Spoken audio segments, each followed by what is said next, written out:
Many of you are wondering how you can change the way that you walk. In a previous video, I talked about the pelvic floor, this diamond of muscle at the base of the pelvis, and how the way that the pelvic floor moves determines how the rest of your body moves when you walk. And I gave examples of when you hold in different parts of the pelvic floor, how this affects the way that you walk. So many of you are wondering, so how do I change that?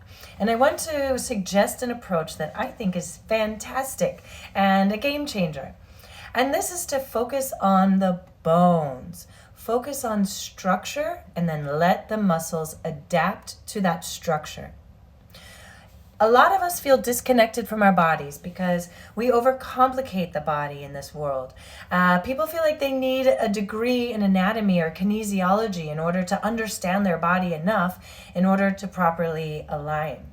But that's not the case. It can be very simple, and I am all about efficiency. So the second principle of the efficient body, aligning the bones, is a 3-step process that if you just set up those 3 steps, your bones will be in fantastic structure, and then your muscles will start to adapt.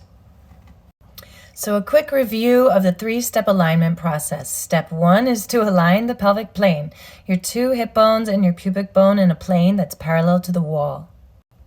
The second step is to align to stack the curves of your spine over the center line of gravity. And again, this happens almost automatically when you properly align your pelvic plane. The third step is to align your hips over your knees, over your ankles.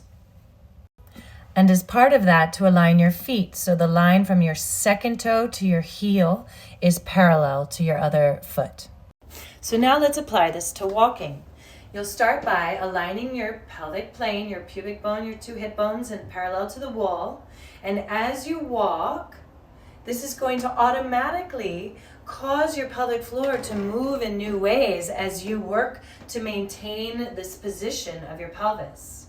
Now your spine, don't worry about your spine for this case. And now your legs and feet. If you align your hips over your knees, over your ankles, again, your legs may be closer together than they normally are. And when you align your feet, they may be more pigeon-toed or turned in than you're used to. So let's say you normally walk like this.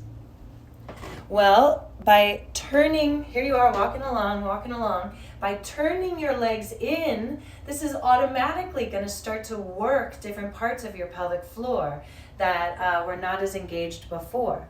So just work with that. Set up your bones and let the muscles adapt.